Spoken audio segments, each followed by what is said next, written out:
Caroline Gow in the Baird and Warner Glenbrook office, and today we took a field trip down to Chicago to see Mike Lyon at one of his projects, and he's with MPL Services. So thanks for having us today. Well, thanks for being here.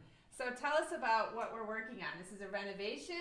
Yes, this is a 100-year-old home. We're doing complete bathrooms from scratch. We're doing the mud rooms. We're doing the powder room and carpentry, finishing off trim that exists, matching trim, matching the front entryway with tile and trim. It's your basic, everyday job. Just lots of carpentry, lots of tile work. Electric, we're putting in new lights, new sconces. We're putting in new can lights. We're exchanging lights for new lights. So basically it's a 2.5 week job, and we're on schedule. So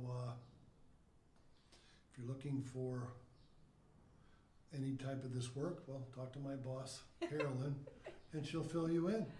Yeah, so usually we come and do the whole renovations revealed. We have a before and after picture, and then the after is walking us through the finished product. So I thought it would be kind of fun today to come and see the behind the scenes and how you're doing the work as you go along. So if I could ask you, when the homeowner who just bought this house, right? Correct. And how did the process start? Do they come to you and say, this is what I have in mind, or do they already have something with an architect laid out, or how does it start? Well, she called me. I came recommended on the women's website. So I came down and met her, and we talked. And in fact, right over here, she's going to wants to put a fireplace in. So that's something we're in the works with. But the process was meeting. I had 2 meetings with her prior to being hired, and we discussed everything. We kind of took baby steps because there were several things that we needed to do. And to keep our prices fair, we went from 2 jobs to start, and then it built up for her adding more work. So it was a good process for her, for us to kind of, like I said, take baby steps so that she got acclimated to us, saw our work, and was extremely happy. And then we ended up putting a lot more things on the contract so that, and she comes and checks the job. She walks over, she's only 5 minutes away. She comes over, checks our jobs, and she's extremely thrilled with what we've done so far and the designs that we helped lay out for her. And we do that. If you need a kitchen or a bathroom, we can help lay out the design, or my cabinet guy can come in and lay out the kitchen for you, or lay out your bathroom, or help you with pricing on cabinets or granite or quartz, whatever's popular at the time. So that brings up a good point. I was going to ask you about how do you start, because sometimes people have an idea in mind, but then when you start talking to, who do you talk to first? Do you need to have an architect, and then the architect refers a contractor? Or do you have a contractor like yourself, and then you have a kitchen designer or an architect, or you can do it from that point? Well, usually I help the client to save money, and told me what she wanted, and now we're getting it done for her, very much to her satisfaction. But it was the homeowner who basically set up everything in here. They were all her ideas. She went to town and did a great job setting up the game for us. Well, I can't wait to see the finished product. We'll come back and see it all done. I'm waiting for you.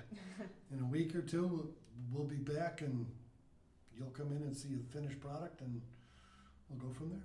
Awesome. Good luck finishing up. Thank you. God, she should be on TV. All the new paneling, all the new trim, all the new baseboards, and I just put 1 coat on this to make it look good for the video. Oh, we're wallpapering up above here. So wallpaper's going to go above here too when it's all done. She was thrilled. And what about the floor? That's staying. The floor stays. Floor's in great shape. What we do, we have to put a self-leveler on the floor to make it perfect. We're going to have to build a threshold for this. We're doing subway tile in here. This is the subway tile. And there's the tile on the floor there that we're putting on the floor. It's marble. Mm-hmm. Here, I'll take it in here, bring it in here. This is marble. this is what's going on the floor, and we're gonna have to self-level this because of the product. Because of, if you don't do it properly, you get the bottom stained and it saturates it, so we have to be careful with that. But, and then we're gonna build a threshold to accommodate the height. In here, it's all subway tile. We're gonna be putting wainscoting around all the walls. We're doing this, and she likes it higher, and this is only 32 inches, so what we're doing is we're putting a 1x6 down here, and then putting it on top of it, and then putting a 1x4 here, and she loves it. She loves the idea. That way, it doesn't look too short and stupid, because these are tall walls. And then we're putting a new vanity in, a new mirror, new sconces, and bathtub staying. See what we got in here, and again, you're looking at looking at it before it's done, and then maybe you'll come back and look at it when it's finished. Absolutely. As a before and after. Yeah, for sure. Here, we're going to take out the vanity, replace it. We're going to save the top. We're going to replace the sconces. The floor staying, this all stays, this all stays. Then over here, we're going to take the glass out and we're going to build a custom cabinet for her from say here to say here, and then we're going to frame it all in. Okay. We'll frame it all in and then just slide a cabinet in. You don't need to make a custom, that's more money. And I like this herringbone. What do you do if you have squeaky hardwood floors? can you get to them from the basement? Yes. You can look up and see it. Yes. Then maybe you can put some sleepers in, put some 2x4s in, and take them and push them up right against the floor, So that's what makes and then it tie them squeak, in. is that Well, there's it'll space, help. there's It'll air. help. It'll help. Well, no, it's because the wood underneath is what's moving and making the floor shift and move. So basically, if you can look up in the ceiling in the basement, and you can see the 1x12s and the floors, there's a subfloor, and then there's your floor.